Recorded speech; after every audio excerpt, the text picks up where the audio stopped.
بسم اللہ الرحمن الرحیم۔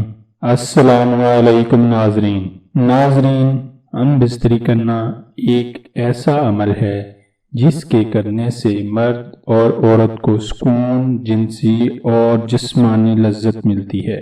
اگر کوئی مرد یا عورت یہ کہتے ہیں کہ انہیں ہم بستری کرنے کا شوق نہیں تو وہ غلط کہہ رہے ہیں، کیونکہ اس دنیا میں کوئی بھی ایسا انسان نہیں جسے ہم بستری سے لگاؤ نہ ہو۔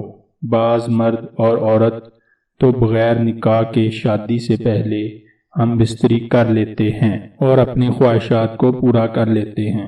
ناظرین، آج کی اس ویڈیو میں ہم ایسی عورتوں کی 3 نشانیاں شیئر کریں گے جو شادی سے پہلے غیر مردوں کے ساتھ ناجائز تعلقات بنا کر ہم بستری کرتی ہیں، جن کی پہچان ہے۔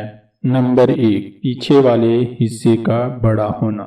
شادی سے پہلے استعمال شدہ عورت کی نشانی یہ ہے کہ ایسی عورت کی ہپس کا سائز بڑا ہوتا ہے، کیونکہ ہم بستری کرنے سے عورت کی شرمگاہ کھل جاتی ہے اور ہم بستری کرنے سے حمل ٹھہرنے کے چانسز بھی ہوتے ہیں، اور عورت اس ڈر کی وجہ سے آگے کے راستے کی بجائے پیچھے سے ہم بستری کرنے کا مزہ لے لیتی ہے تاکہ شرمگاہ کو کوئی نقصان نہ پہنچے اور شادی کے بعد ان کو کوئی پریشانی کا سامنا نہ کرنا پڑے، جس وجہ سے ان کا پیچھے کا حصہ بڑا ہو جاتا ہے۔ نمبر 2، چھاتی کا لٹک جانا۔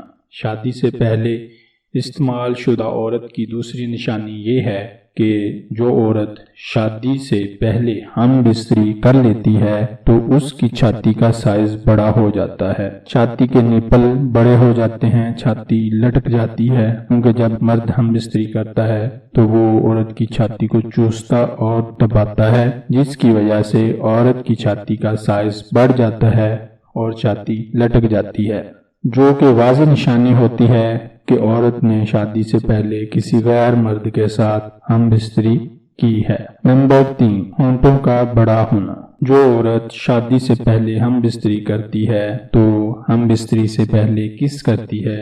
زیادہ تر مرد عورت کے ہونٹوں کو منہ میں ڈال کر چوستا ہے، دانتوں سے دباتا ہے، جس کی وجہ سے استعمال شدہ عورت کے ہونٹوں کا سائز نسبتاً غیر استعمال شدہ عورت کے ہونٹوں کے سائز سے بڑا ہوتا ہے۔ ہونٹوں کا بڑا اور گلابی ہونا اس بات کی واضح نشانی ہے کہ عورت شادی سے پہلے استعمال ہو چکی ہے۔ اس کے علاوہ استعمال شدہ عورت کی شرمگاہ کے ہونٹ کالے اور ناکارہ ہو جاتے ہیں، شرمگاہ کالی اور کھل جاتی ہے۔ ہونٹوں